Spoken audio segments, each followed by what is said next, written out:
Commander Velthos pressed his scaled fingers against the cool metal of his command chair as his ship drifted toward the edge of Sector 7 Gamma. The bridge was quiet except for the soft humming of life support systems. His crew had been nervous for hours, and he could smell their fear in the recycled air. "Sir, we are now entering the dead zone," announced Navigation Officer Krim, his voice barely above a whisper. The young Altarian's hands shook as he adjusted the controls. Velthos had read the reports 100 times. 12 star systems that had been surveyed decades ago and marked as completely lifeless. Every probe sent into the region came back with the same data. Toxic air that would burn the lungs of most species, radiation levels high enough to kill within hours, and not a single sign of life anywhere. The Galactic Council had stamped the entire sector with bright red warnings, "Stay away," but orders were orders. The Council needed updated maps of the sector boundaries, and someone had to do the job. Velthos just wished it didn't have to be him and his crew. "Sensors are picking up the usual readings," reported Science Officer Nala from her station.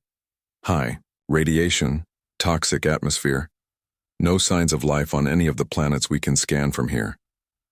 The first 3 systems they passed through showed exactly what the old reports had described: dead rocks floating in space, some with poisonous clouds that glowed with sickly colors. Velthos began to relax a little. Maybe this would be easier than expected. It was in the 4th system that everything changed. "Commander," Nala's voice suddenly became sharp with confusion. "I'm detecting something strange on the 2nd planet." Velthos moved to look over her shoulder at the sensor display. The planet below looked like all the others, a brown, lifeless ball of rock wrapped in green, toxic clouds. But the sensors were showing something else. "What am I looking at?" he asked. "These readings suggest artificial structures, sir. Metal constructions on the surface. They look like mining platforms in some kind of buildings." The bridge fell silent. Artificial structures meant someone had built them. But who could survive in this poisonous wasteland? Could they be very old ruins? Asked Krim hopefully. Nala shook her head as she adjusted her instruments. "No, sir. The metal signatures suggest recent construction, and I'm detecting traces of processed materials. Someone has been mining here recently." Velthos felt his hearts beating faster. This made no sense. Nothing could live in this place. The radiation alone would kill any known species within a few hours. "Take us closer," he ordered. "I want a full scan of those structures." As their ship moved toward the planet, the sensor readings became clearer. There were definitely artificial buildings down there.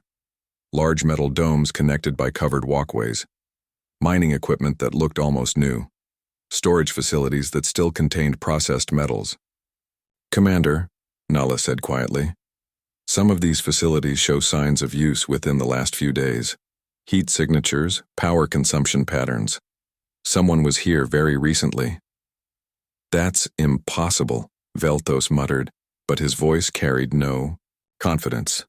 The ship moved closer to get better readings. Everything they saw made less sense than the last discovery. The facilities were not only real and recently used, but they were also built with technology that didn't match any species in the Council database. Then the problem started. Warning lights began flashing red across the bridge. The ship's main computer started making urgent beeping sounds that meant serious trouble. "Sir," shouted the engineering officer from his station, "we're having system failures. Navigation is going offline. Communications are down. Life support backup systems just failed." Velthos felt panic rising in his throat. "What's causing it?" "Unknown, sir. It's like something is interfering with our ship's systems, all of them at once." The main lights flickered and went out, leaving only the red emergency lighting. In the dim red glow, Velthos could see the fear on his crew's faces. "Emergency jump protocols now," he shouted. "Get us out of here." "Working on it, sir." Krim's hands flew over his controls as sweat beaded on his forehead. "Emergency jump drive is charging, but it's taking longer than normal." The ship shuddered as more systems began failing. The artificial gravity flickered, making everyone feel slightly sick. The air recycling system made grinding noises that shouldn't exist. Finally, the emergency jump drive activated with a flash of blue light. The deadly planet disappeared from their screens, replaced by the familiar sight of normal space. One by one, their ship systems came back online. As they limped away from Sector 7 Gamma, Velthos looked back at the long-range sensors. For just a moment, he could swear he saw lights beginning to turn on across the mining facilities they had discovered.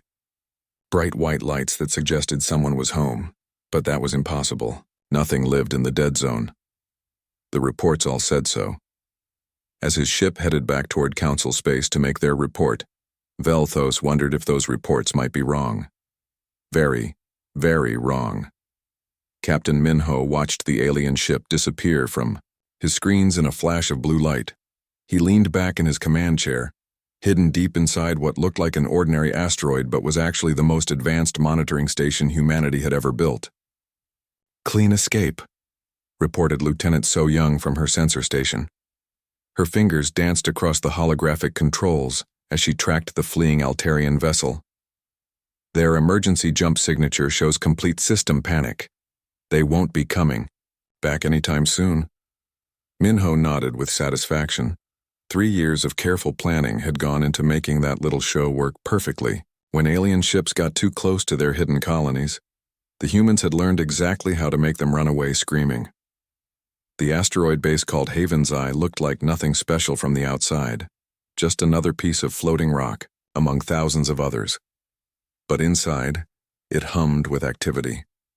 Dozens of technicians monitored screens showing every corner of Sector 7 Gamma.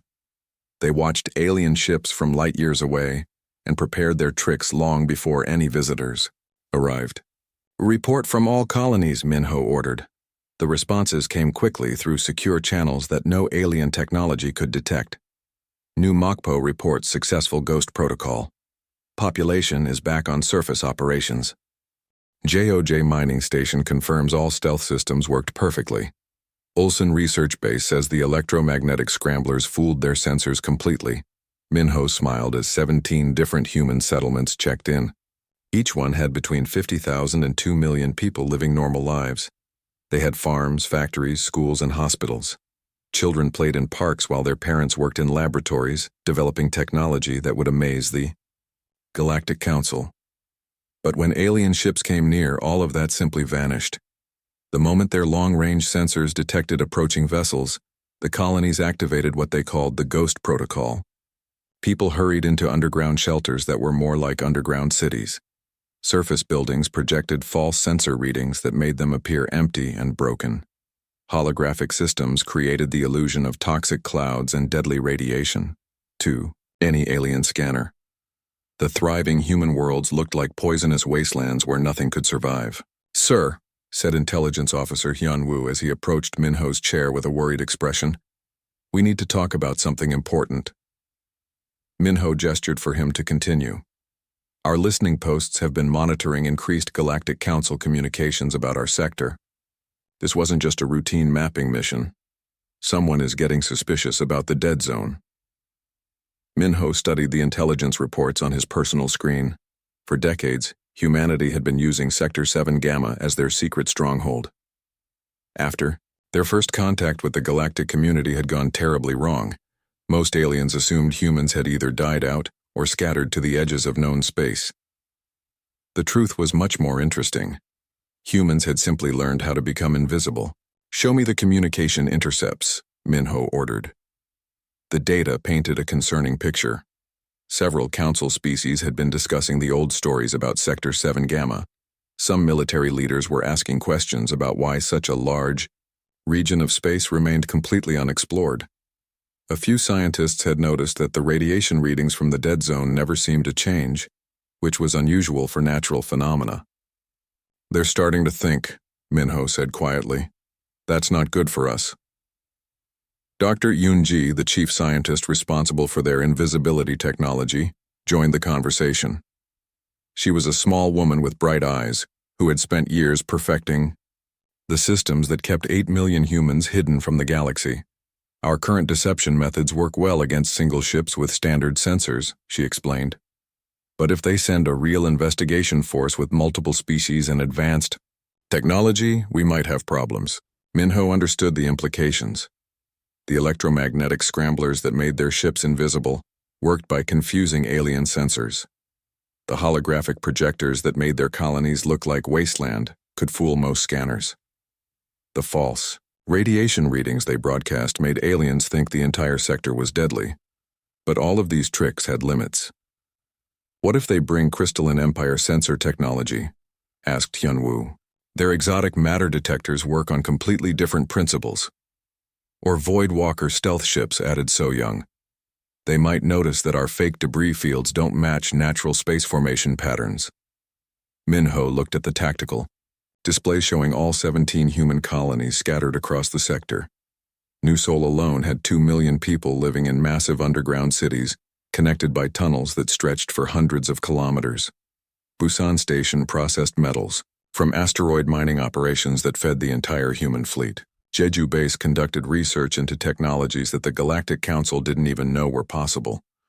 All of it hidden in plain sight, protected by the simple fact that aliens believed nothing could live in Sector 7 Gamma. How long can we maintain the illusion if they send a full investigation team? Minho asked. Dr. Yoonji considered the question carefully. Against multiple alien technologies working together, maybe a few weeks at most. Our systems were designed to fool individual ships, not coordinated efforts. Minho stared at the star map showing their hidden empire. Humanity had spent decades building something amazing in the darkness between the stars. The question now was whether they could keep it secret long enough to finish their preparations. Monitor all council communications, he ordered.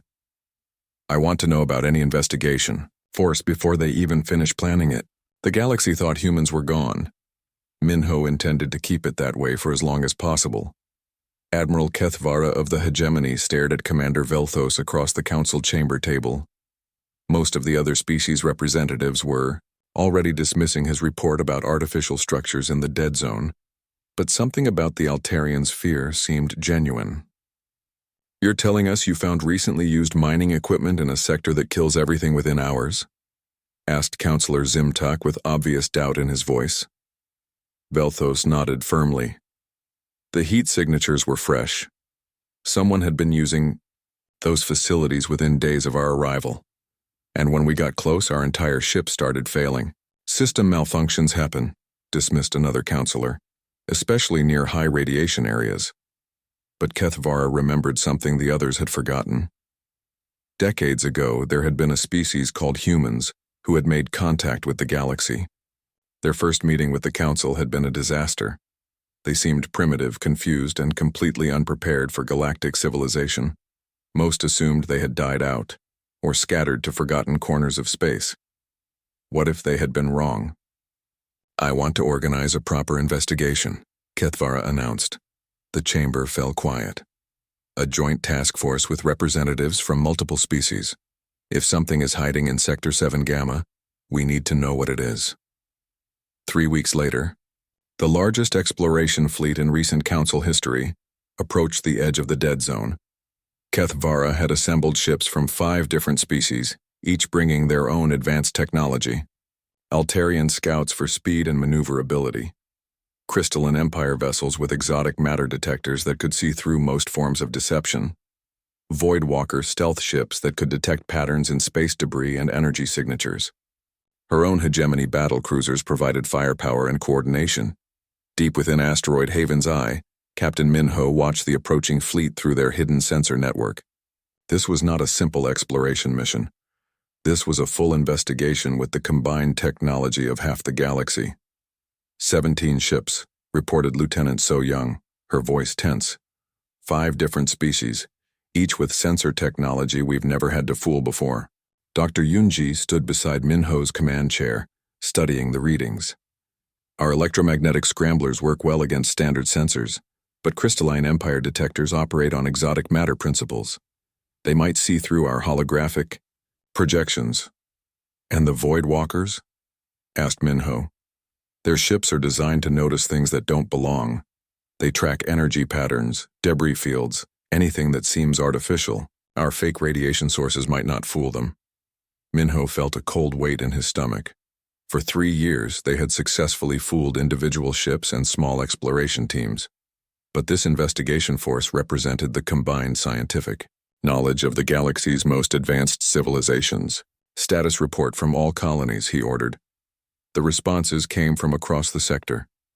New Sol, the largest human settlement with 2 million people, had activated full ghost protocol. The entire population had moved into the vast underground, cities that stretched for hundreds of kilometers beneath the planet's surface. Above ground, holographic projectors created the illusion of a dead, poisonous world. Busan Station had shut down all mining operations and hidden their equipment. Jeju Research Base had sealed their laboratories and activated stealth fields around their facilities. Across 17 different worlds, 8 million humans had simply vanished from sight. But Minho knew their deception had never been tested against this level of scrutiny. The alien task force began their investigation in the outer systems, working their way inward. At first, everything seemed normal. The Altarian scouts confirmed high radiation levels. The hegemony sensors detected toxic atmospheres. The standard readings all matched the decades-old reports about the dead zone. Then the Crystalline Empire ships began their deep scans. "Sir," reported So Young with worry in her voice, "the exotic matter detectors are finding inconsistencies in the geological patterns on Mokpo. They're detecting hollow spaces beneath the surface that shouldn't exist naturally." Minho watched the tactical display as the alien ships moved closer to their hidden colonies. The Void Walker vessels were running detailed analyses of space debris patterns around each system.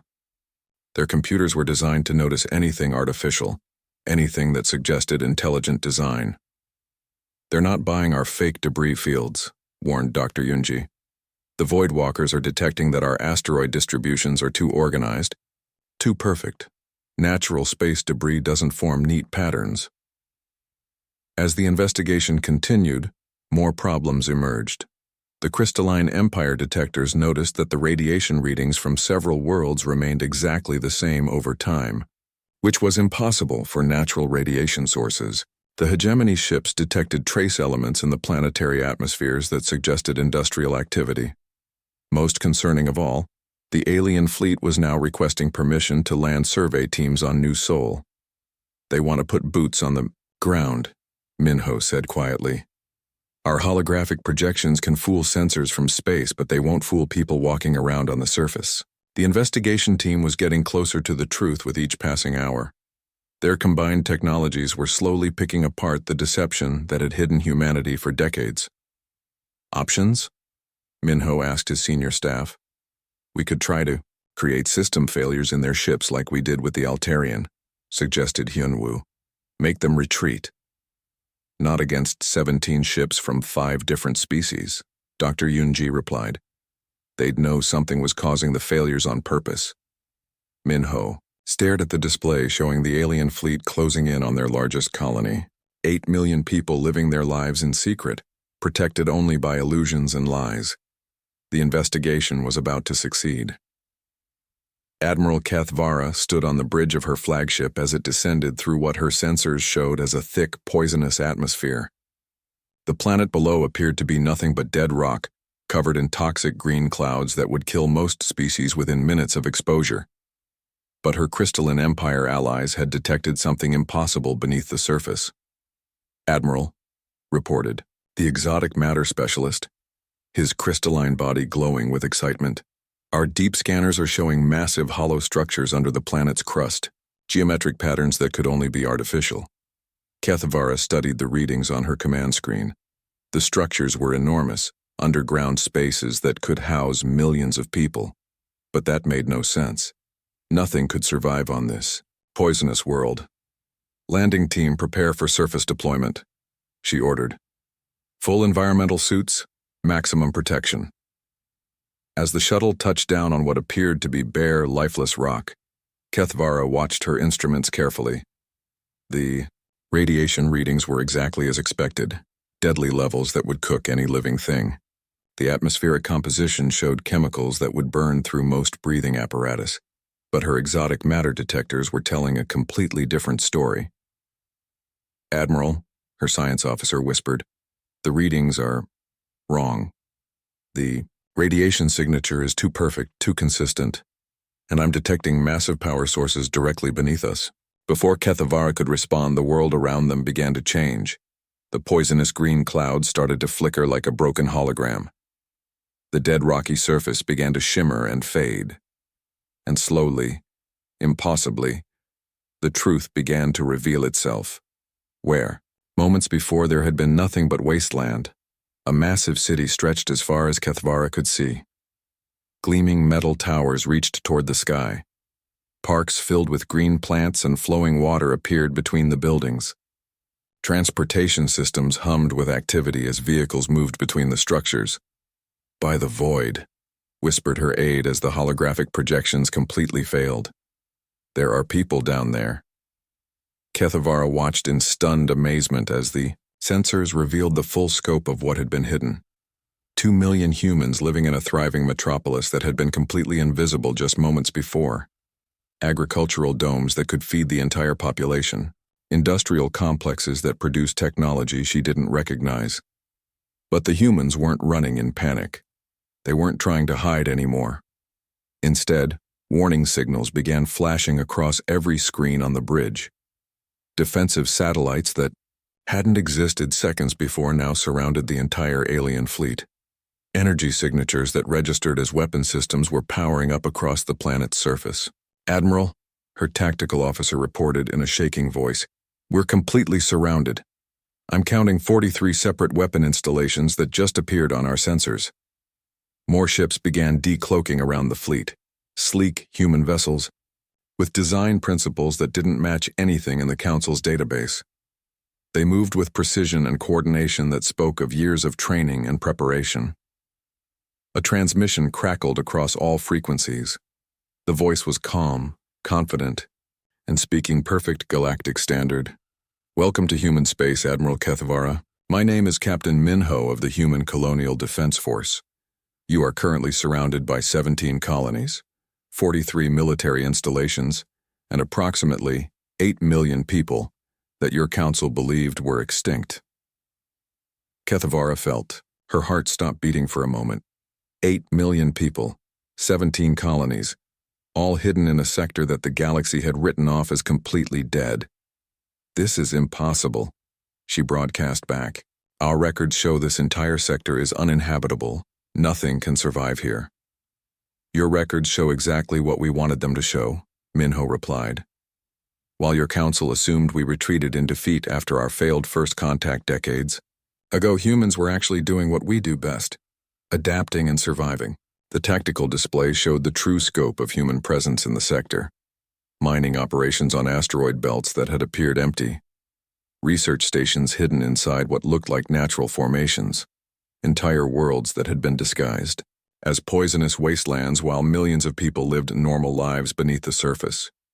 "You've been watching us," Kethavara said, the realization hitting her like a physical blow. "For decades," Minho confirmed. "We've monitored your communications, tracked your fleet movements, studied your technology. Every probe you sent into our territory, every survey mission, every casual mention of the dead zone in your reports. We've been listening to all of it." The implications began to sink in. While the galaxy had dismissed humans as a failed species that had vanished after their disastrous first contact, they had actually been building a hidden empire in the one place no one wanted to look. "The radiation readings, the toxic atmospheres, the dead worlds," Kethavara said slowly. "All of it was fake." "Not fake," Minho corrected. "Carefully crafted. We studied your sensor technology and learned exactly what readings would make you stay away. Then we built systems that could project those readings while we lived normal lives underneath." Kethavara looked around at her fleet, now clearly outgunned and outmaneuvered by an enemy they hadn't even known existed. The humans had turned their apparent weakness, being dismissed and forgotten, into the ultimate strategic advantage. "What do you want?" she asked. "To talk," Minho replied. "It's time for humanity to return to galactic civilization. But this time, we're returning on our own terms." The dead zone was very much alive, and it had been watching the galaxy for decades. Admiral Kethavara sat across from Captain Minho in what had to be the strangest diplomatic meeting in galactic history. The conference room was aboard a human ship that officially didn't exist, surrounded by a fleet that had appeared from nowhere, negotiating with a species the galaxy thought was gone. The human captain looked completely relaxed, as if having 17 warships pointed at a Galactic Council task force was perfectly normal. Behind him, holographic displays showed the true scope of what humanity had built in secret. Cities with millions of people. Research facilities developing technology decades ahead of anything the Council possessed. Mining operations that had been extracting valuable resources for years. "Let me understand this correctly," Kethavara said slowly. "While we believed your species had died out or scattered after first contact, you were actually building an entire civilization in the one place we would never look." Minho nodded. "Humans are very good at learning from mistakes. Our first meeting with the Council was a disaster because we weren't prepared. We seemed primitive and confused. Most of your people dismissed us as another failed species.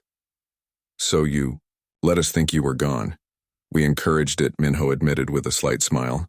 "It's amazing how invisible you can become when people believe you don't exist. While your Council forgot about us, we were watching everything you did." Lieutenant So Young activated a holographic display showing intercepted communications.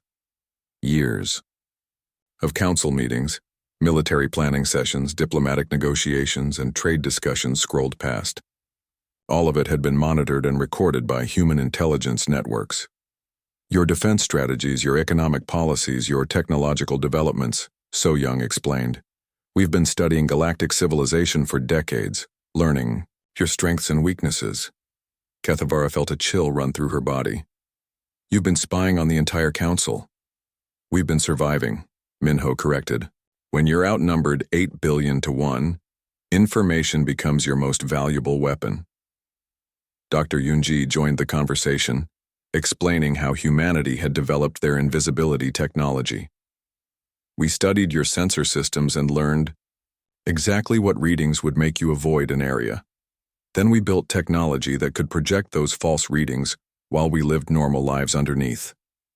The holographic displays showed the process in action. When alien ships approached human colonies, electromagnetic scramblers would make their settlements invisible to most sensors.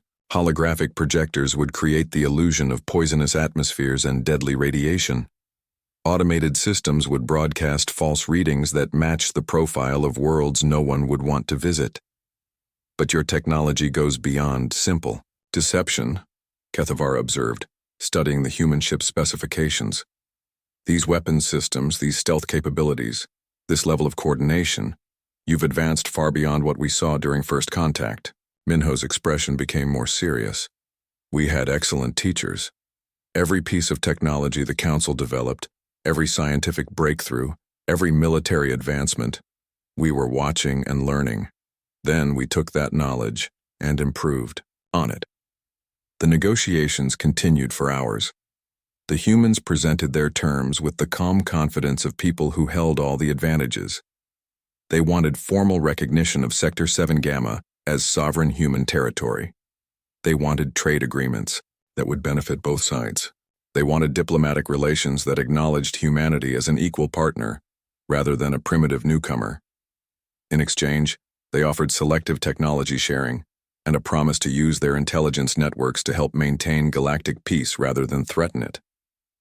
"You're asking us to accept that a species we thought was extinct has been secretly building an empire while watching our every move," Kethavara said. "We're asking you to accept reality," Minho replied. "Humanity is back, whether the Council likes it or not. The only question is whether we work together or work against each other." The implications were staggering. If humans could hide 17 colonies and 8 million people in plain sight, what else might be hiding in sectors the Council had written off as worthless? How many other dead zones might actually be thriving civilizations that had learned to stay invisible? As the negotiations reached their conclusion, Kethavara realized she was witnessing the emergence of a new galactic power. The humans had used the Council's own assumptions against them, turning their apparent defeat into ultimate victory. "There's one thing I need to know," Kethavara said as the formal agreements were being prepared. "How long were you planning to stay hidden?" Minho considered the question carefully, until we were strong enough to stand as equals rather than supplicants. That time has come.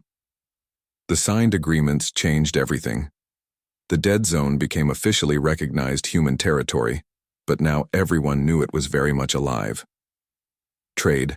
Routes that had avoided the sector for decades would now have to acknowledge human presence. Military planners would have to account for human capabilities in their strategic thinking. As Kethavara's fleet prepared to depart, she received one final message from Captain Min Ho. Admiral, you might want to have your people take another. Look at those other uninhabitable sectors on your charts. You'd be surprised what can hide in places nobody wants to visit. The thought sent shivers through the galactic community. If humans could disappear so completely and build so much in secret, what else might be watching from the dark corners of space? The galaxy had learned a hard lesson. Just because you can't see something doesn't mean it isn't there.